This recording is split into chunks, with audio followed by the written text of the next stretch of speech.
All right, the dust has settled on the Rogue Invitational. Day 4 is done. The champions are crowned, and I'm going to give you all the details of what happened, and you can follow along.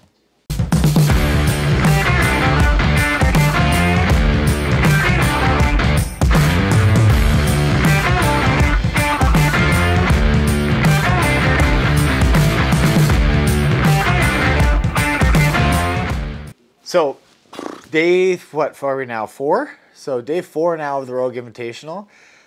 We started today with a repeat from the 2019, the very first Rogue Invitational that was done in Ohio.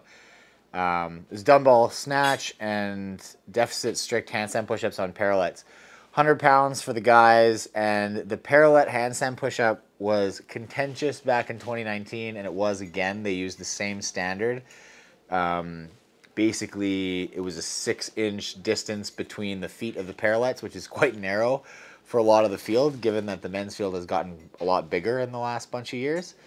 So they're kind of these narrow grip handstand push-ups, and you couldn't spread your feet. If your feet came out wider than the width of the parallettes, it was no good at any point of the rep. So it was tough. It was very high risk. I think a lot of the game came down to the parallettes. You couldn't really afford, I mean, at least some of us can't afford to lose reps there. Some people are just machines. But, you know, the dumbbell snatch was more about being controlled. And then it was really about making sure those handstand push-ups counted. So I did this workout in 2019 at the initial Rogue Invitational. So I'm probably one of the very few in this field who did. And I improved my time, so that's a big win. I was like a minute and a half faster this time. Was able to kind of hang in for about a 10th place finish, which was pretty good, and finished ahead of some key guys that I needed to. Was kind of in a tight race at the end with Justin and Roman, and it was fun. Like, we all had 2 reps left at the end, and it was all about kind of who was going to risk it.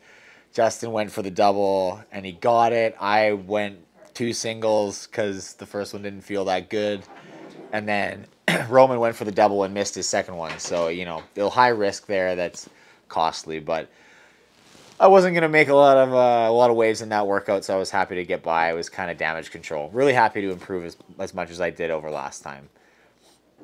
Next event was the 7-rounder, the goblet.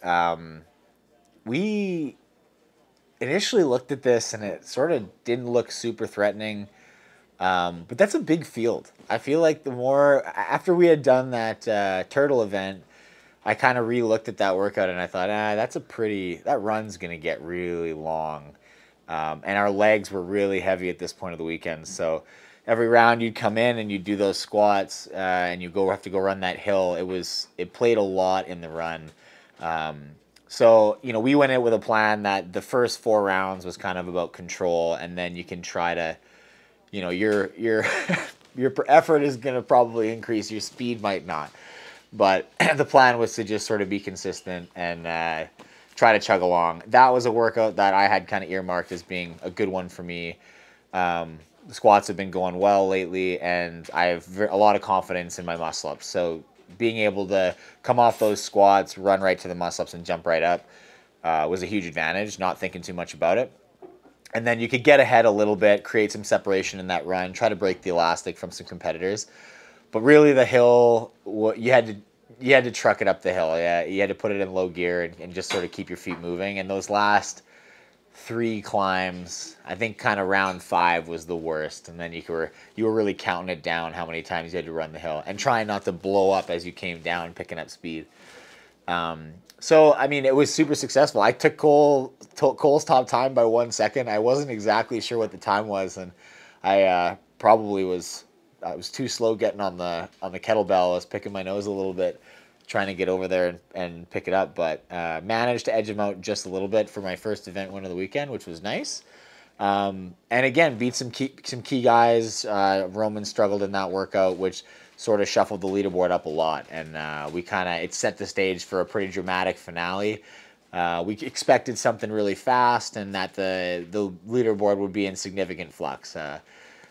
So it was a pretty dramatic way to come into it. I put myself into a good position to try to attack for the win, and then we had to just wait to see what the finale was.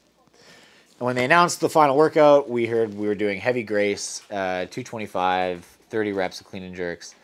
We had all kind of been chatting in the back about what might come up, but I honestly was a little underwhelmed with Heavy Grace. I think we were all hoping it would be something kind of new and cool, or something a bit more dynamic than that, a bit more creative. But it is what it is. It was a fun finale, and it definitely was about consistency. It made for pretty cool races at the end, and you had to be, if you wanted to go for it, you had to take risks, and that was exactly the position I found myself in. I was 5 points behind Justin going into that workout. I needed to beat him, and I needed help because he owned the tiebreak over me at that point. So even finishing first place, if he finished second, he would still win. So it was time to sort of go for it. And I made the decision that early on in that workout, after about the first set of 10, I was feeling pretty good, and I was on a pretty good tempo. Finishing the second set of 10, still pretty consistent and feeling all right. And I had about a 2-rep lead, and I needed to try to track down Chandler to put him in as a middle between me and Justin. So I tried to keep pushing and be aggressive and just go for that win.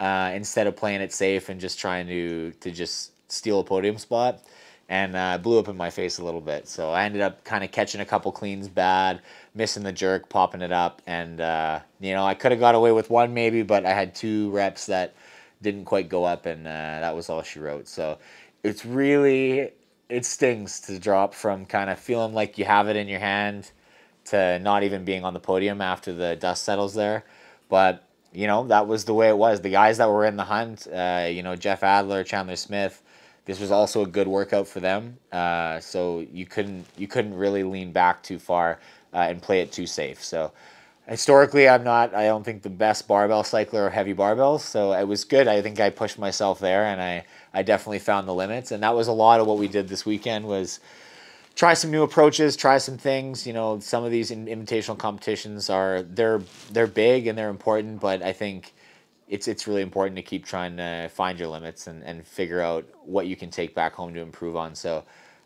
this was the first year I actually had my coach here in person, and it was nice to make some of those calls with her and just decide what we were going to do and try to execute. So there was a lot of really good stuff, but I'd be lying if I said that the finish didn't sting a little bit.